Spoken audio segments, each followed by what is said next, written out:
Live, raw, uncut, and uncensored. It's just for clicks. Featuring your host, Michael Buckeister. And what is up, guys? This is Just for Clicks, and I am Michael Buckeister. This is live, raw, and uncut sports talk coming at you here on the noon edition at rtsportsnetwork.com. Hope everybody's had a great weekend, great week so far, and there has been some massive news come across the sports desk as of late. One of notably, obviously, is that Don Shula has officially died at the age of 90. Don Shula was a legendary coach for the Miami Dolphins for many, many years. And when this first came out, I'm going to be the first one to admit it. I thought it was fake news because of the sources that it was coming from. It was coming from like Daily Snark and whatnot. And when people started posting it and all this other crap, I never got any alerts, and I was like, there is no way this can be true. This is real. But yes, it is real. It is true. Don Shula has officially died at the age of 90. He was an amazing coach for the Miami Dolphins. I personally never got a chance to really see him coach or perfect anything, or anything to that effect.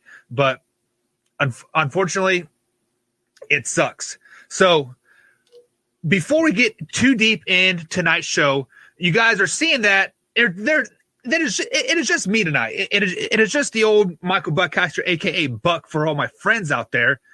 Little old Mike is feeling a little under the weather. He has the pre-Cinco de Mayo curse going on over there. And like whatnot. So with that being said, Mike, get to feeling better and whatnot. But I have to bring something up for you here. Let me share my screen with you guys here.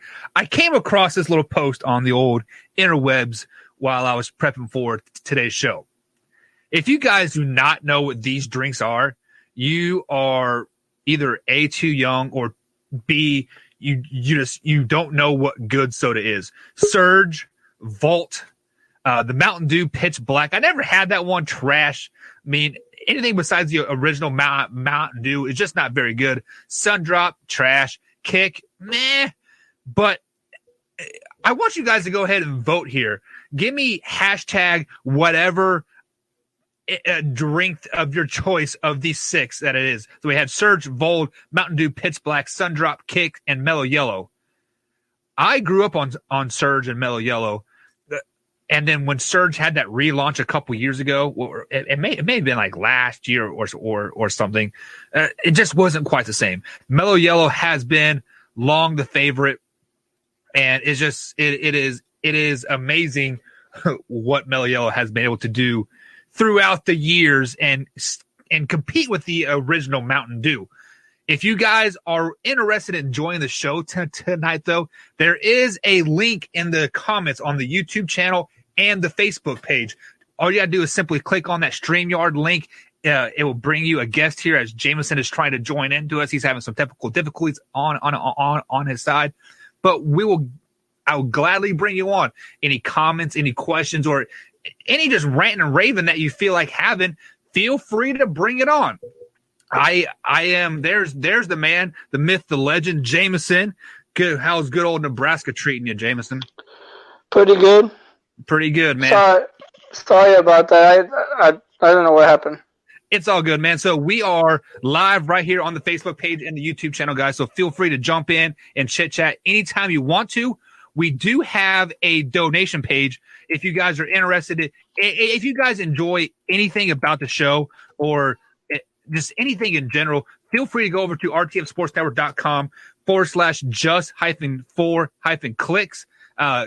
There's a big bio page for the Just for Clicks guys. Feel free to donate to that page. $1, $2 goes a long ways to help us out, put out better quality, put out better product. So for those of you that do not know Jameson is our marketing Facebook guru behind the scenes. So all the Facebook posts that you guys are seeing, that is Jameson, the man, the myth, the legend right there. He is on his high horse of getting news posted out there on the page and stuff like that. And Jameson, you posted something earlier today. Who are the top 5 quarterbacks currently in the league? First things first, who are your top 5 quarterbacks in the league right now? I think Pat Mahomes is obviously number 1, and I would say Russell Wilson's number 2. And then you could go either way after that. I think I would still put the veterans, Brady, Breeze, and Rodgers in the top 5. So there has been some controversy on the old Facebook chat there, or the comment section. People are throwing Lamar Jackson up there as number 2 or number 3. Patrick Mahomes is first on everybody's list, but they threw up Lamar Jackson up there. Do you think Lamar Jackson deserves a top 5 spot? What does he have to do to get into the top 5 spot for you? Looks like we lost. There you are. Did you hear anything that I said? It looks like we're having some technical difficulties with Jameson there. It looks like his mic is muted. So with that being said, guys, Jameson's top 5. There you are. Little technical difficulties. Like I was saying there, how does Lamar Jackson get into the top 5?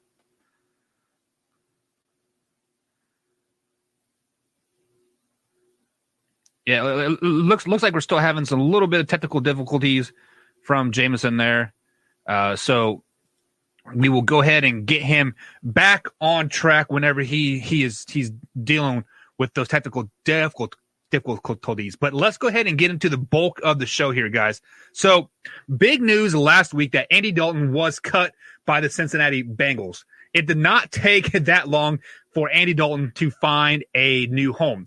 And that new home, Mike LeBlanc called it right here on the show. Mike called it Andy Dalton to the Dallas Cowboys. It is official. It is set in stone. 1 year, $7 million contract, $3 million guaranteed. And people are worried about Dak Prescott's job. They're worried about, is Andy Dalton there to take Dak Prescott's job? Is it Dak Prescott's job to earn now, and yada, yada, yada. And let me be flat honest. When Dak Prescott did not take that 5-year, $135 million contract that the Dallas Cowboys offered him, you were on the trading block, my man. You are not a top-tier quarterback. You're not going to get top-tier money by any means. And why not bring somebody in like Andy Dalton that can really, he has shown that he can take his lumps in Cincinnati. He had crap coaches, really nobody around him besides A.J. Green and a couple defensive players. So this is Andy Dalton's. I think once week 4, if Andy Dalton is not starting for the Dallas Cowboys, I'll be really, really surprised. Jameson, you are nodding your head in agreement here. What are your thoughts of Andy Dalton to the Cowboys? Honestly, this sounds crazy, but I would, at least if I was Dallas, I'd just rescind the offer on Dak and let him walk. I wouldn't let him walk because I think there are teams out there that could use his services. Just like I'm a firm believer that the Cincinnati Bengals should have never cut Andy Dalton in the first place. They should have traded him, got at least a 5th, 6th round, 7th round pick. It doesn't matter. Where did Tom Brady come from? 6th or 7th round. I can't remember exactly what his pick was, but it was very, very late. So I don't think the Cowboys can afford to let Dak Prescott walk. They could trade him. They need to add some depth in the offensive line in the next year. So definitely don't let him walk by any means. So that is crazy for you to say that. Yeah, a possible trade scenario I could see is to Jacksonville for that Yannick. I can't pronounce his name necessarily, but Yannick, the one that's unhappy. Right. I mean, I think there's a lot of people that are unhappy in Jacksonville, but that's besides the point. So, yeah. So like I was saying, guys, Andy Dalton has officially signed to the Dallas Cowboys, and I will admit that I was wrong.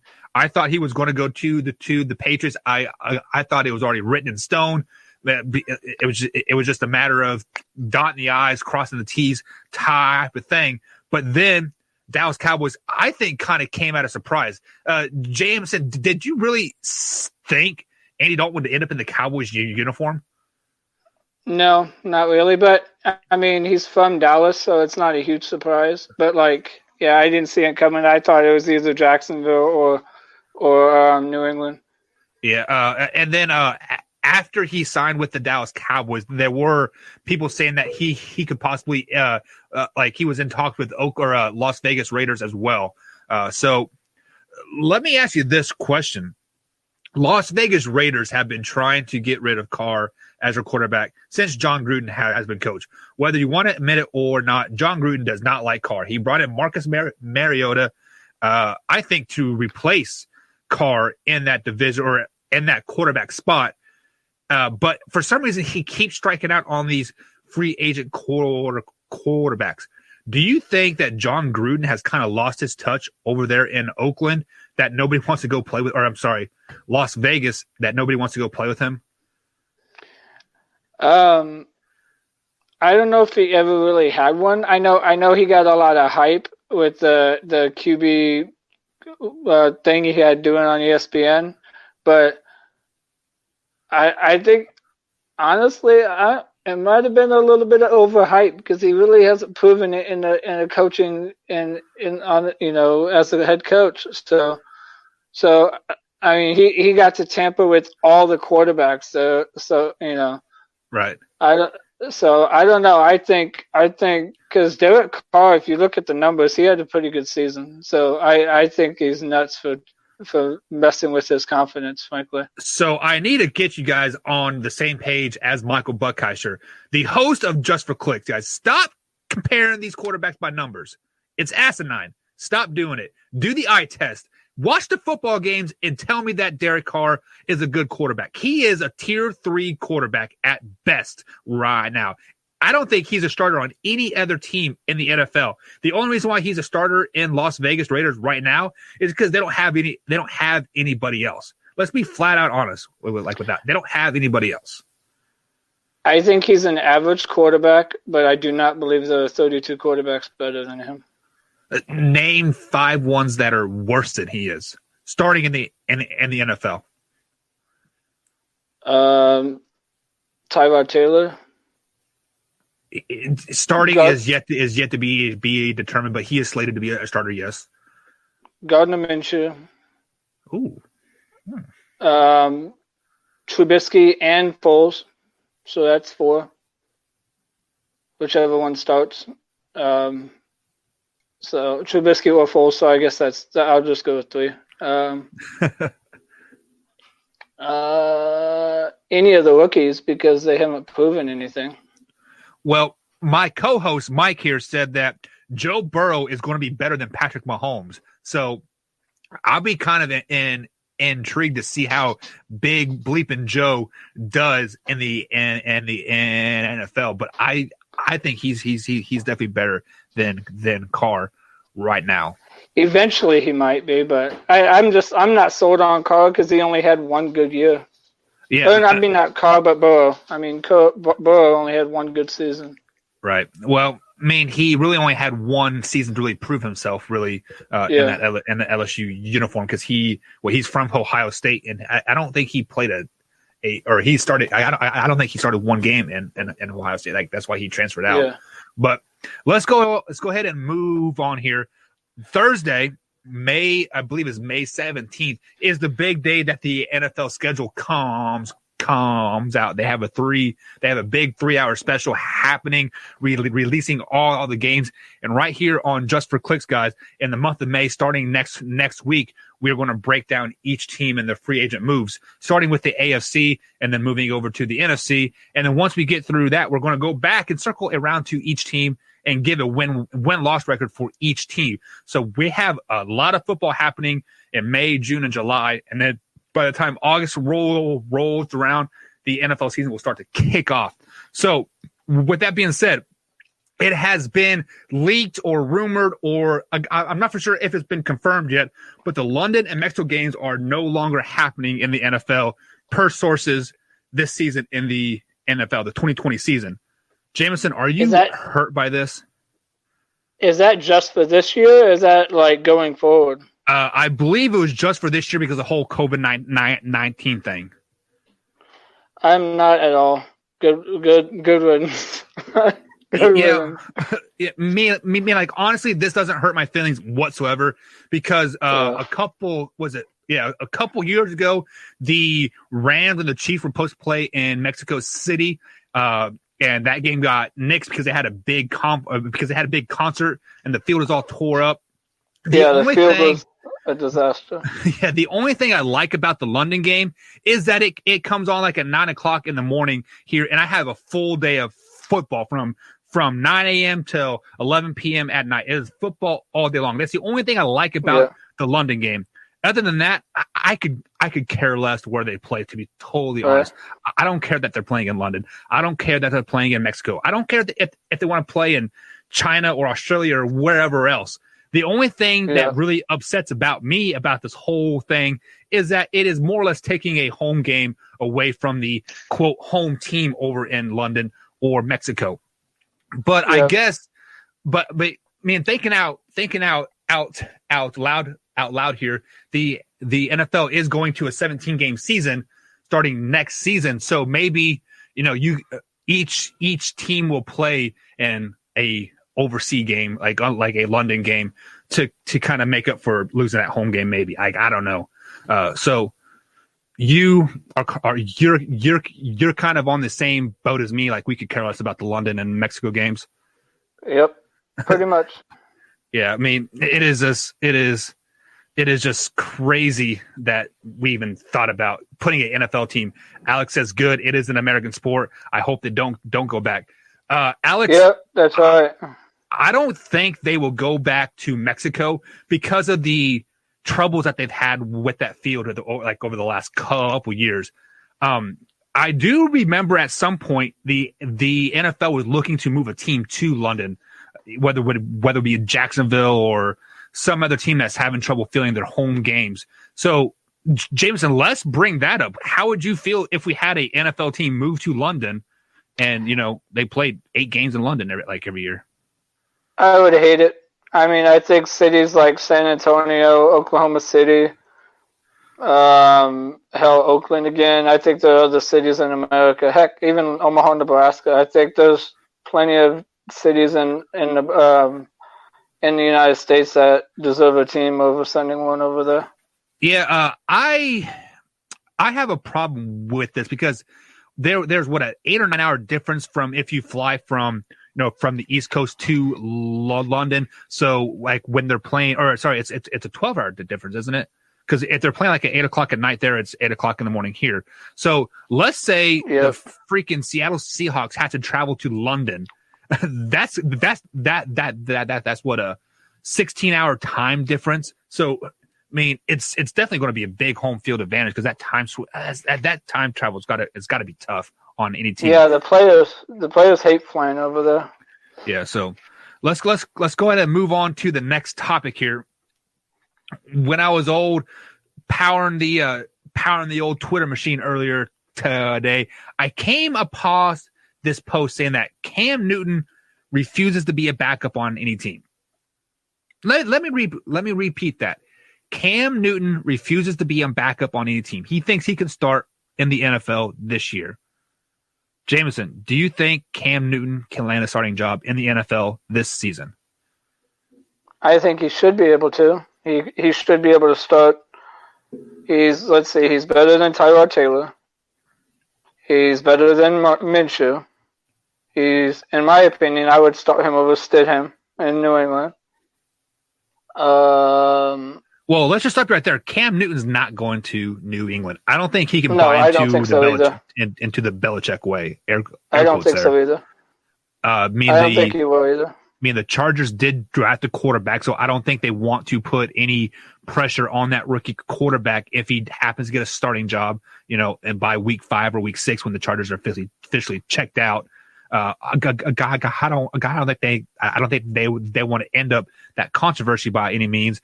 Jacksonville thinks Minshew is their guy because they traded away Nick Foles and they didn't draft anybody So, I mean, See, if I was the Chargers, I would sit the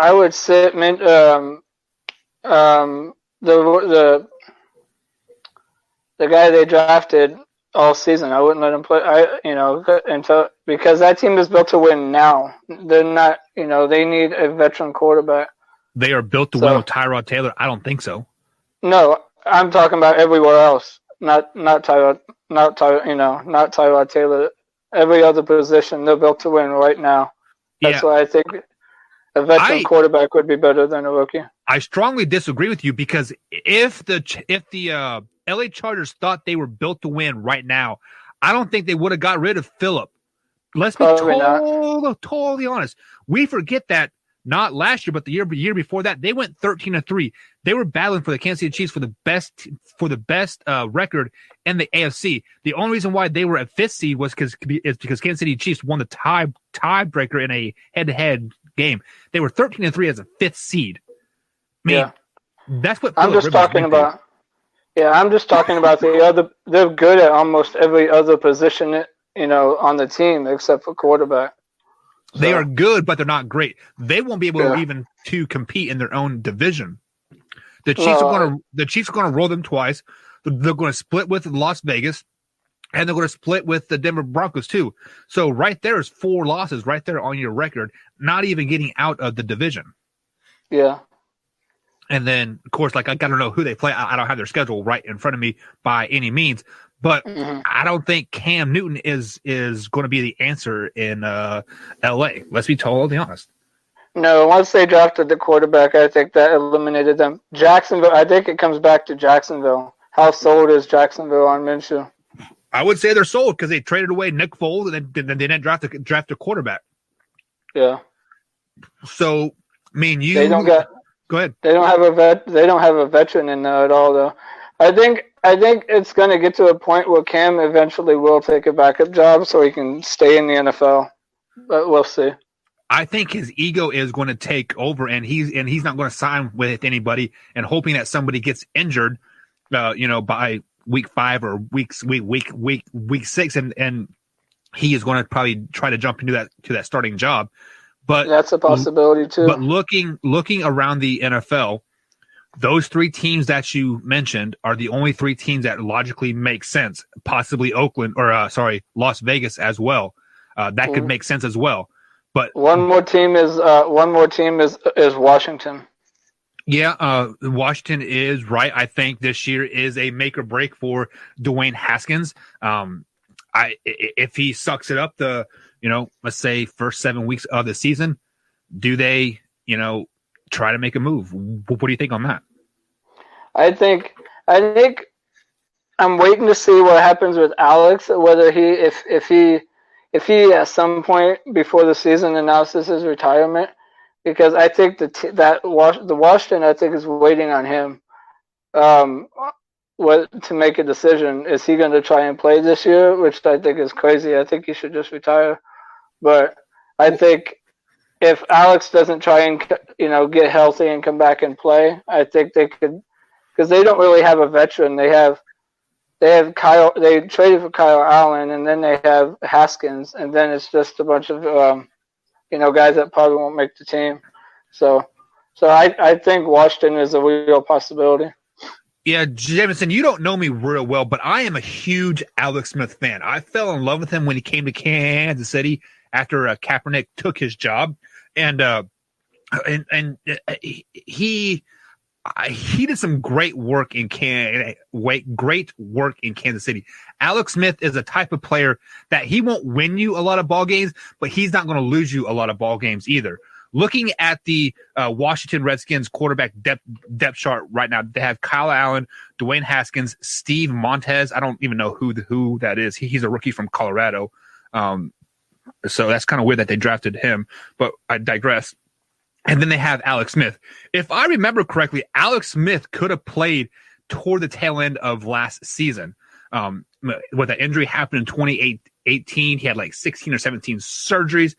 And a year and a half later, he was ready to play. And I really fully thought he was going to come back last season toward the tail end and play out those final four games. So I think Alex Smith is not going to retire. He is only 35 years old, 16 years in the league. So he is a crafty veteran, and they have to keep him on the roster. Do you want to know why Patrick Mahomes is so good right now? It's because he got to sit a year behind Alex Smith, learn how to be a professional quarterback, learn how to watch film, learn how to take care of your body. Yes, Patrick Mahomes has pure athletic ability, but he gained a lot of football knowledge, a lot of football IQ from Alex Smith. Alex Smith will not lead the Washington Redskins this season because they need him to look at this. Steve Montez, a rookie, Dwayne Haskins, his second year, and Kyle Allen entering his second year.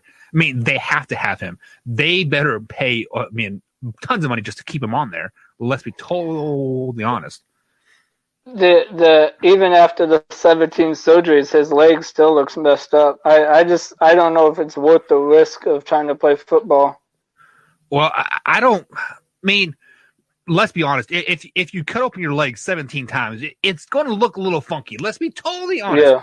Did you get a chance to watch that Project 11? I did. That Alex Smith is the toughest fucking player I've ever seen. Oh my goodness.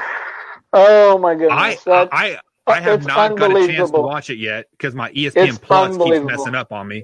But I am very intrigued. My wife follows Alex Smith's wife on Instagram, and they posted that little highlight video of it, of like him doing like all the surgeries and like whatnot. Go ahead. You will be amazed. That dude, it's a miracle he's walking. I'll just put it at that. It's a miracle he's walking. Yeah, and I think to quote finish the story, the Cinderella story, he has to play a NFL game. That's why I think he won't retire. So it'd be amazing to see him play a game. I would just be terrified of him, like something really bad happening. I think he is smart enough, and he has a great support system, aka his wife, that he will not put his body at risk if he's not prepared. Like his body's not, like his body is prepared and his mind isn't mentally prepared. Just because you are physically okay, it takes a mental aspect to get in there lock as well. Like a ACL, only takes nine months to heal. It's the mental aspect those last 3 or 4 months to get you back out on the field. So I agree. So this topic, Cam Newton says he will not be a backup on any team. I think that's the only way he signs onto an NFL team this season because the places that I thought he was going to go, Dallas, Jacksonville. He still has a chance to go to Jacksonville, like I guess, but I thought the Cowboys was really the only place where he was going to end up, and they just signed Andy Dalton. So if he takes a backup job, where would you like to see him go? I think Pittsburgh would be a great choice. I do like Pittsburgh because they are used to that big body quarterback in Big Ben, nice big strong arm. I'm not for sure who their backup is. Like I know. It's Mason Rudolph.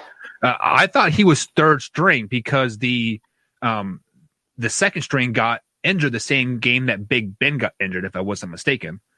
Am I wrong on that? Yeah, it's Mason Rudolph, and then they got that other dude that played a little bit, and then they got the former Bronco quarterback. They got like 5 quarterbacks. They got so they have J.T. Barrett, Delvin Hodges, Paxton Lynch is the Denver quarterback you're referring to, Ben Roethlisberger, and then Mason Rudolph like as well.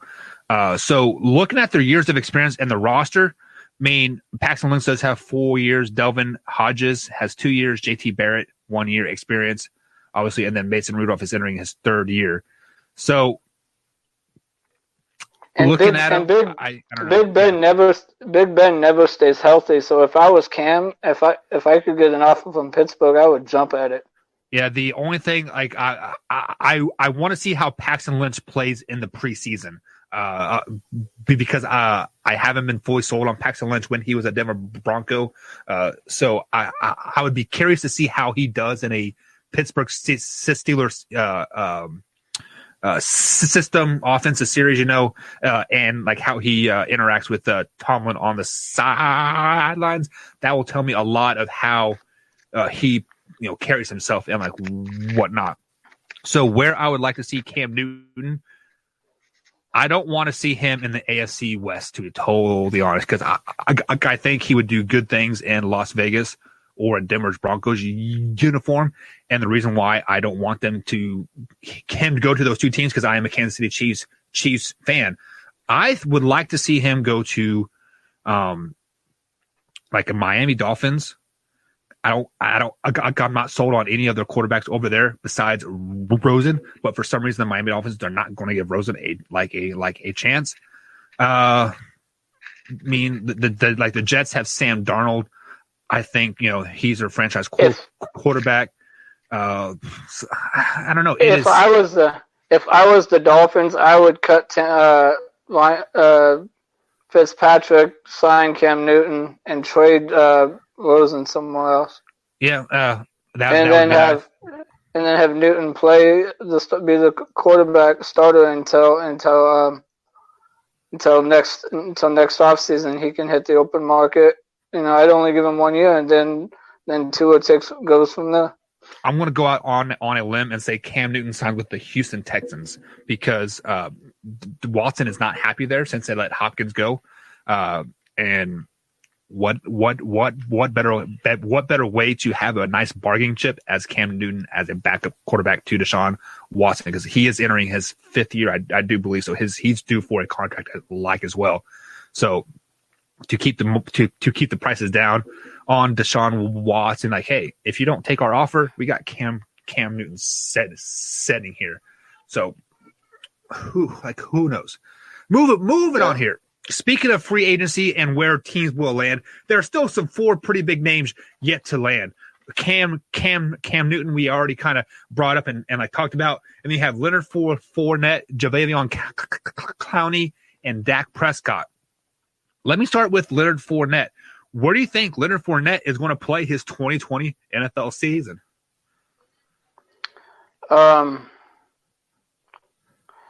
Honestly, I would love it if he either. I would like if he went to Tampa or just stayed in Jacksonville. Let him finish out that rookie contract and then hit the open market. Yeah, but Tampa, I guess if he was going to leave, I would say Tampa. But I've already seen reports that they said they turned down any kind of trade for him. So. Yeah, I don't think he finishes out his this season in Jacksonville. I think the writing on the wall is is already there. He's kind of wore out his. It just they just don't mesh quite well. I wouldn't be surprised if he went to the LA Rams. The Rams let Gurley go. I believe he's with the Falcons now, if I'm not mistaken. The Rams do have the running back. Name slip in my mind, but he is consistently injured all the time. So yeah, they got to figure something out with their salary cap because they got negative cap space. So I don't know what they're gonna do. They will probably restructure Jared Goff's contract if Leonard Fournette says, "I want to go be a Ram, I want to go win a Super Bowl." I bet you Jared Goff will restructure his contract, make it so Leonard Fournette can come there and make some money. I mean, Leonard Fournette is a talent that you cannot just kind of just let slip away. Jacksonville, I think they're in tank for Lawrence, the Clemson quarterback. They're kind of in tank mode, I think. So I think that's why they haven't. I think that is why they haven't signed Cam and why they're sticking with the other guy because that Minshew is Ryan Fitzpatrick. I mean, that's who he is. He's Ryan Fitzpatrick. Yeah. He'll win you a couple games, but he's not going to get you to the playoffs. He's going to win you enough games to keep you away from a good quarterback. That's what he's going to do. Right. So with that being said, the Jacksonville Jaguars are doing what Miami did last year. They're getting away of all their assets and going to get 4 or 5 first-round picks and be rebuild mode and be instantly contenders in that division, more than likely. So I think Leonard Fournette ends up in a Rams uniform or Arizona Cardinals. Next up, you have Jadeveon Clowney asking for a lot of money. Seahawks said no. I believe he was in talks with the Bears as well. They said no. Where does Clowney end up 2020 season? I would love it. It would be crazy and totally in Cleveland. It would be nuts, but because Cleveland's got like $38 million in cap space, they could free up about 17 more if they cut that Olivier Vernon, because he's got no dead cap hit, and so he's got no guaranteed money at all. And if they cut him, they sign Clowney. You have Clowney on one side, Myles Garrett on the other. Yeah, that would be ridiculous. That does sound dangerous. It sounds intriguing, but hypothetically, I don't think he ends up there, because who wants to go to Cleveland? If you had a choice, who wants to go to Cleveland right now? They are the habitual losers. If you want to be 8-8, awesome, go to Cleveland. Sorry, Cleveland Brown fans, but that is just the way it is. Give me a 9-7 win season. 2 out of 3 years, I might change my tune a little bit, but it's not going to happen. You guys are habitual losers. How many games do you think they would win if they signed him? I don't see that scenario. The problem with the Cleveland Browns is they find different ways to lose. They will they will be able to take a knee and they fumble the snap, and the defense scoops and scores a touchdown, and they lose by 5. I mean, that is the problem with the Cleveland Browns is they find new ways to lose all the time. I don't think adding somebody like Clowney will. I don't think Clowney is a game changing defensive player. I believe I saw a stat on Facebook that per 90 snaps last season he got 1 sack. Oh, what is that going to do for you in a Cleveland Browns uniform?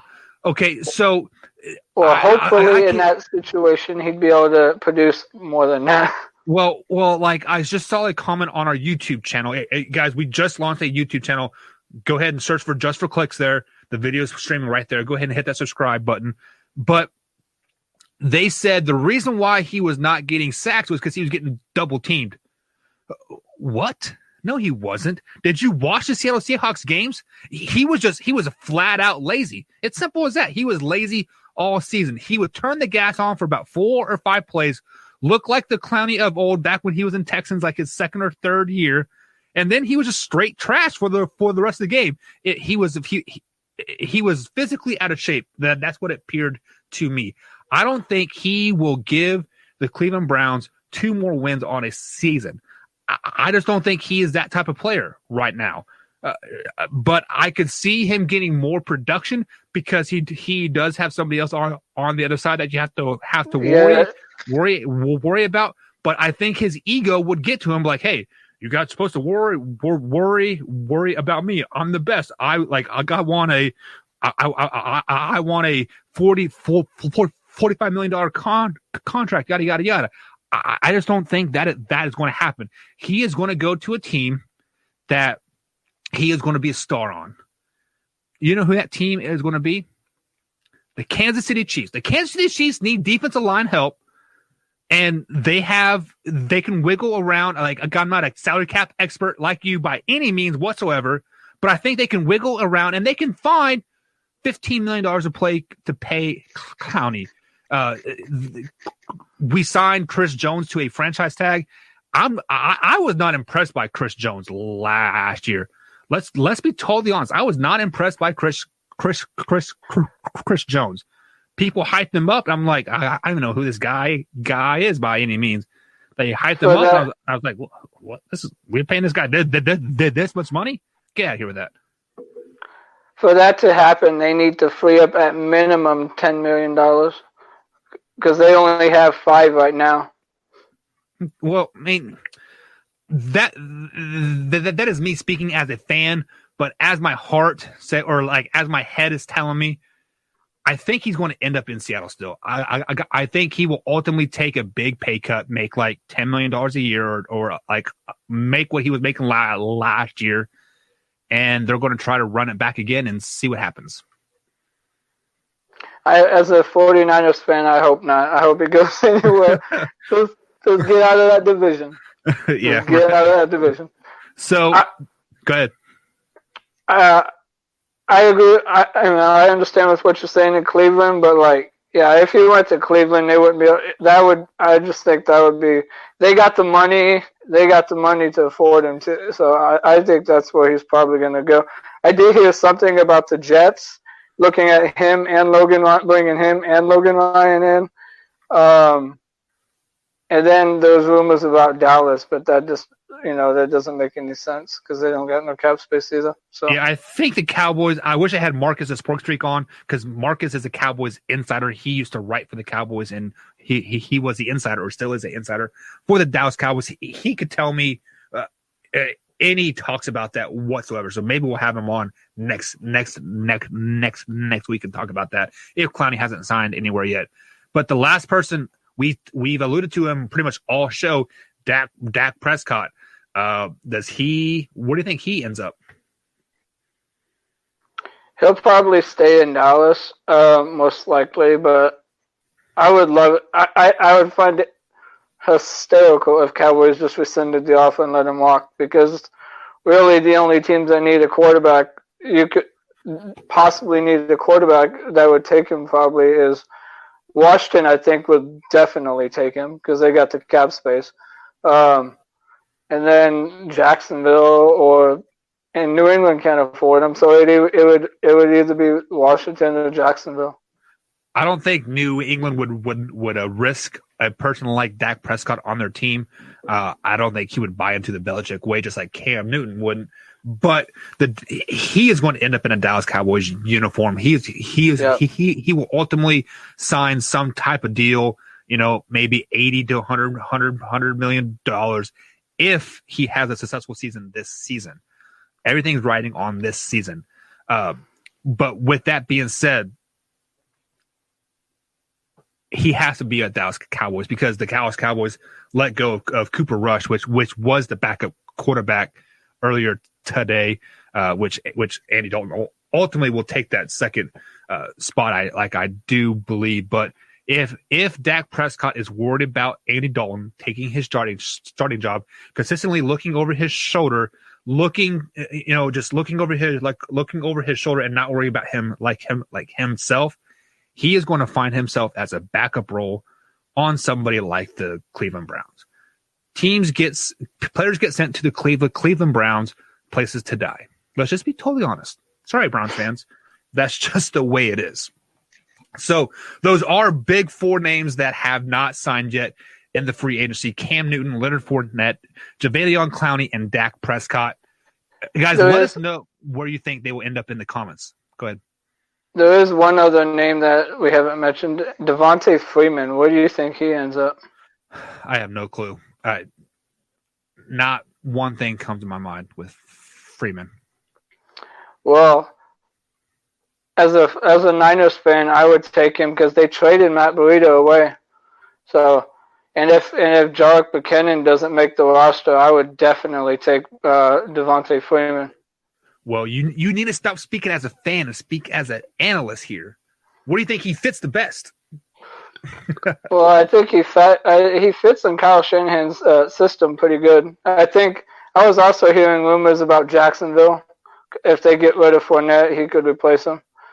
Yeah, and then the problem with that, though, the problem with that though is I think we're on the same page saying that Jacksonville is in rebuild mode. They're not going to take anybody that is worth a talent to like not giving that first overall pick. But let's go ahead and move on here. The last couple minutes of the show, guys. As always, thank you for joining us. If you are new to our Facebook page, consider liking that page and just share this with a friend as well. So, Jameson, the draft is over. Teams have signed their free agents. They've signed their draft picks. The teams are starting to take shape here 100%. So I'm going to give you what the new NFL power rankings are post-draft. And I want you to tell me if you agree or disagree with these picks after I read through the top 10. after I'm done, you go ahead and give me your top 10 and tell me what you think and like whatnot. So post-draft NFL power rankings, as of right now, the number one is Kansas City Chiefs. Obviously, it's Super Bowl champs. I don't think you can bump them out of the first place spot. They had a fairly decent draft. Number two, unchanged, as Baltimore Ravens as well. Number three, unchanged, your San Francisco 49ers. Number four, unchanged from pre-draft, the New Orleans Saints. Number five, Seattle Seahawks. They jumped from number 6 to number 5 post-draft. Dropping from 5 to 6 is the Green Bay Packers with that crazy draft and all this crazy drama that's happening over there now. Up from number 10 to number 7 is the Tampa Bay Buccaneers. Dropping to 7 to number 8 is the Tennessee Titans. Dropping from 8 to number 9, the Minnesota Vikings. And moving up from 11 to 10 is the Dallas Cowboys. Do you agree with those top 10 power rankings currently in the NFL? No. What is your top 10? Obviously, the Super Bowl champs have to stay one. So that one, and then I would put San Francisco at 2 because I think they had a better draft than they had a better draft and free agency than the Ravens did. Then I would I'd probably put the Saints at 3, the Ravens at 4.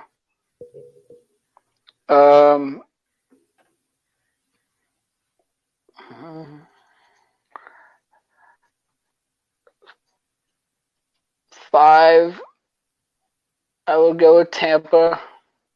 6.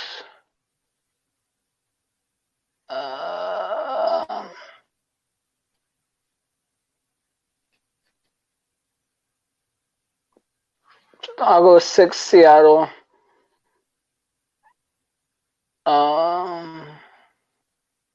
7, Dallas.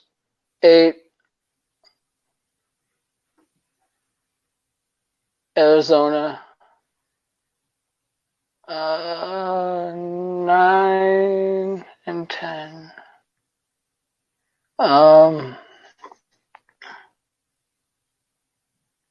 Let me go ahead and stop you right there. Green. You have number 8 Arizona Cardinals. If you want an 8 and 8 team, actually 7 and 9 team in the top 10 power rankings, all for it. That means you can throw the Buffalo Bills up there, the New York Jets, and the Miami Dolphins too. Just throw all the 500 teams up in the top 10. Are you crazy? Arizona Cardinals number 8? I think they're going to have a great year. And speaking of Buffalo, I'd probably put them at 9. Yeah, I have to bring in on and off the field Durf. Thinks they're going to go 11 and 5. Get out of here, man. 8 and 8. Sorry. I think they'll be like a 9 and 7 or 10 and 6 team. I think they'll be towards the top. I think they're going to win that division pretty easily. But yeah, I think 3 teams from the NFC West are going to make the playoffs. Let me tell you who the real top 10 power rankings are right now in the NFL. Are you ready for the true bare bones top 10? Number 1 has got to be the Kansas City Chiefs. Super Bowl champs. They didn't lose anybody. They added linebacker depth in Gay. They added a good running back. I think they have like 5 running backs on the roster right now, including Shady McCoy, still on the roster. So Shady McCoy's not on the roster.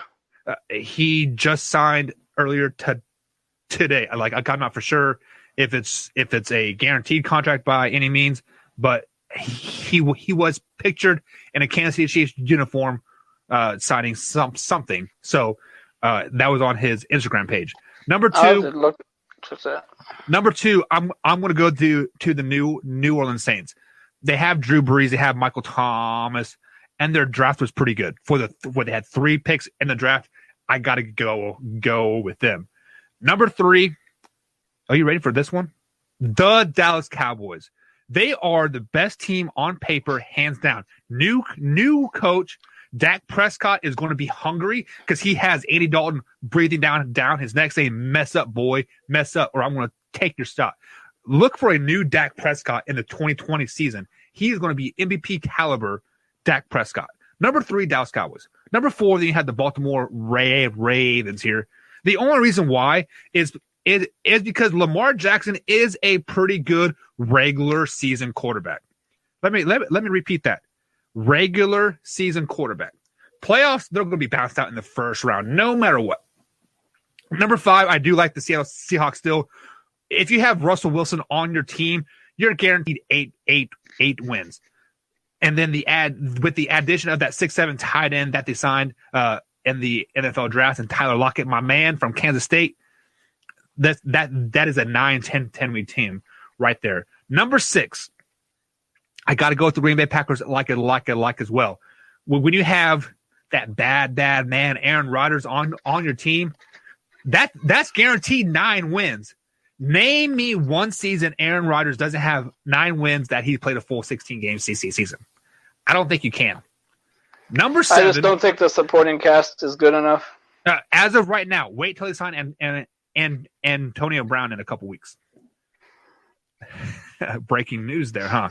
Number 7, I'm going to go with the Tennessee Titans. I like how they finished out the season last year. I think they're going to start off on the same foot, running the ball down your throat. Tannehill is still going to play out of his mind. I'm not saying they're going to finish it in the top 10, but the first 4 weeks of the season they're going to be up there. Number 8. This pains me to say, but I got to go with the Philadelphia Eagles. If they're healthy, they are a playoff bound team. They are probably a division winning team if they're healthy. If the wide receivers can catch the ball and they stay healthy, they are a playoff bound team. Number 9, I got to go with the Indianapolis Colts. With the addition of Phillip Rivers to that roster, they drafted Jacob Eason in the draft. He is going to be damn good in a couple years. Jacob Eason gets a chance to sit behind Phillip Rivers for 2 seasons. Well, 1 full season for sure, but probably 2. Look for them to be good for a very, very long time. Plus, they have Maryland Mack. If he is able to play 16 full games, they are a AFC Championship caliber team. Do you think Jonathan Taylor takes his job? I don't think so. If you look at the running backs around the NFL, it is a running back by committee right now. You have two backs, and I think you have to start Maryland Mack because he's been there, but Taylor is definitely going to get his fair share of carries. If he is available on your fantasy team, round 9 or 10, you definitely got to scoop him up because he'll get you 10, 11 points week in and week out. And my dark horse, number 10, you're not even going to think about this whatsoever. Are you ready for this? Can you handle this? Go ahead. Houston Texans. I think the Houston Texans are going to be a damn good team this season. They added Randall Cobb. People say Randall Cobb's best years are past him. He's going to have one hell of a season down there in Houston. They still have Deshaun Watson. You have Deshaun Watson on the team. He's guaranteed 8 wins. He can single-handedly put any team on his back, get you 8 wins, just like Russell Wilson does. So they got Cobbs. They got Kenny Stills and Brandon Cooks. Brandon Cooks is a walking concussion, though. And then they got Floyd or whatever his name is. Yeah, but be prepared for this dark horse though.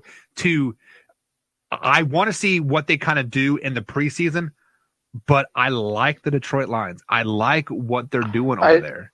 I think Detroit has an opportunity to surprise some people. If you watch the previous show when me and Mike were picking the division winners just off the top of our heads, I had the Detroit Lions winning that division over the Vikings, over the Packers. That wouldn't surprise me.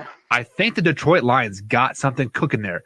They are sold on Matt Stafford because I was speaking earlier before the draft. I said, this will tell you where the Detroit Lions are in their heads. If they draft a quarterback, they are in rebuild mode. If they don't draft a quarterback, they are planning to win in the next 2 seasons. This year is going to be a huge stepping zone for them. Look for them to go 9-7 and win that division. One of my friends played high school football with Matt Stafford. He used to live in Texas. That is awesome. I love knowing people that are a part of the NFL and whatnot. But guys, that is going to be it for today's show. Join us tomorrow, same time, same place. If you're watching us on live, Facebook Live, YouTube Live, 9:30 East Coast time, feel free to jump in the chat. And all we ask you to do is share this with a couple friends, guys. But as always, I am Mike Buckheister. Jameson, thank you for joining me as always. He is the man behind the Facebook page. Always a pleasure, bud. We'll catch you next time. Peace. Thanks for tuning in to Just for Clicks, featuring your host, Michael Buckheister. Tune in next time once again for Just for Clicks.